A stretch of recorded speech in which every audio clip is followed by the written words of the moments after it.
Good morning, Pastor Tyrone P. Jones, Church for the City, Yuma, Arizona.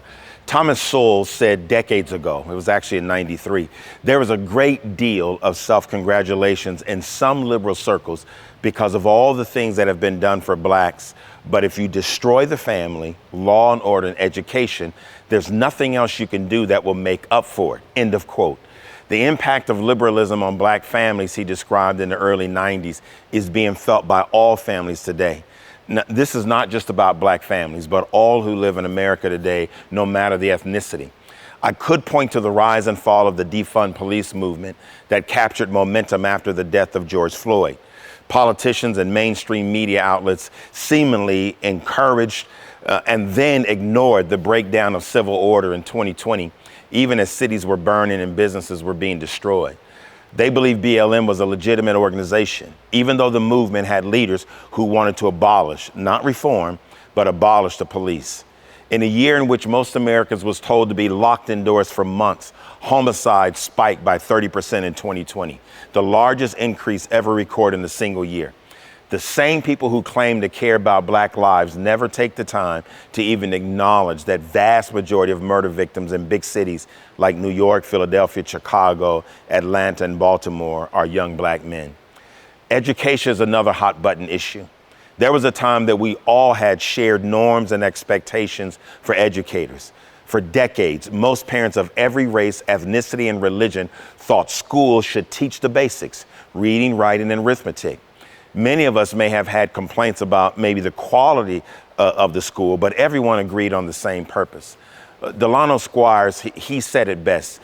Today, the schoolhouse has been transformed into a political training center in the name of equity, end of quote.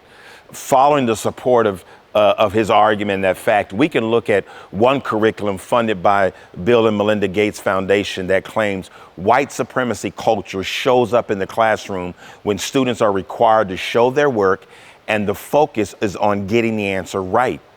Other school districts are teaching students that all white people play a part in perpetuating systemic racism. The other is the introduction of sexual orientation and gender identity ideology into the classroom. The law's supporters don't believe young children should be exposed to content that discusses sexuality or gender identity. We have our own battle here in my city with one of our school districts that has approved curriculum that gives teachers the authority to teach children in the classroom that which only parents should have the authority to do, and using words that we hear in some music that most parents would not even allow to be played in their homes or their vehicles. I can go on, but for the time that I have left, let me suggest what the root of the problem is. It's worldview. The breakdown of social order that Thomas Sowell described was preceded by an abandonment of God and the elevation of the state. No issue makes this clearer than abortion. Control over life and death ultimately belongs to God. But taking away a woman's ability to kill her offspring is an affront to those who believe in the power and divinity of the woman. The war of worldviews continues to rage. Christians should publicly advocate for the importance of faith, fathers, families, and freedom.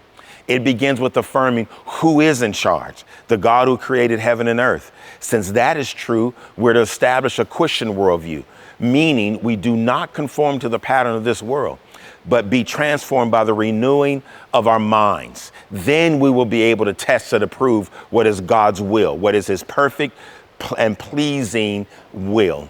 That's Romans 12:2. When we do that, we will see to it that no one takes us captive through hollow and deceptive philosophy, which depends on human tradition and elemental spiritual forces of this world rather than on Christ. Sadly, many won't, because they would rather be seen as respectable to people who reject their values than fight for the truth given to us by the one we say we follow. Be reminded, what we have received is not the spirit of the world, but the spirit who is from Christ. God bless you.